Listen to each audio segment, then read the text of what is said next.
ciągu dnia spowiedź była głównym zajęciem ojca Pio. Okłamywanie ojca Pio podczas spowiedzi było niemożliwe.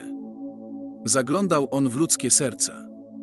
Często, kiedy grzesznicy byli nieśmiali, ojciec Pio sam wymieniał ich grzechy podczas spowiedzi.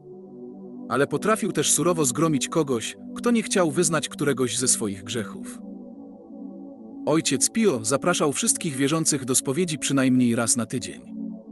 Mówił, nawet jeśli pokój był zamknięty, po upływie tygodnia konieczne jest jego odkurzenie. Kłamstwa. Pewnego dnia mężczyzna wyznał ojcu Pio: Ojcze, mówiłem kłamstwa, kiedy byłem w towarzystwie moich przyjaciół. Zrobiłem to, aby wszystkich rozbawić. Ojciec Pio powiedział: Ach tak. Czy ty chcesz iść do piekła z powodu żartów? Plotkarstwo.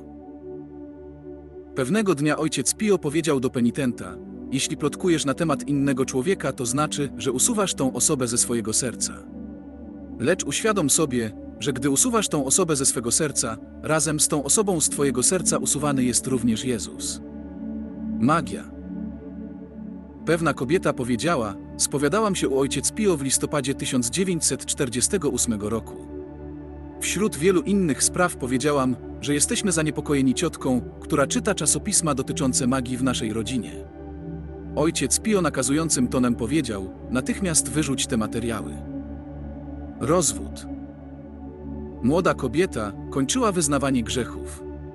Otrzymała rozgrzeszenie od ojciec Pio, który powiedział: Musisz pogrążyć się w ciszy modlitwy, w ten sposób zachowasz swoje małżeństwo. Kobieta była zdziwiona, ponieważ ona nie miała żadnych problemów w małżeństwie.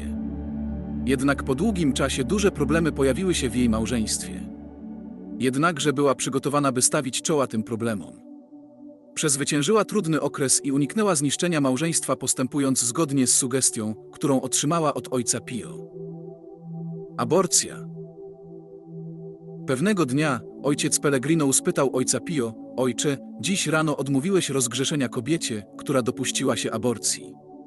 Dlaczego jesteś taki rygorystyczny w przypadku tego złego, godnego pożałowania postępku?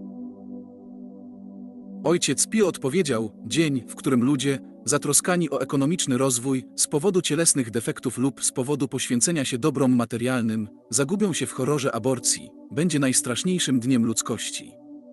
Aborcja jest nie tylko zabójstwem, lecz również samobójstwem. Czy tym ludziom, których my widzimy na krawędzi popełnienia dwóch zbrodni, chcemy pokazać naszą wiarę? Czy chcemy ich bronić?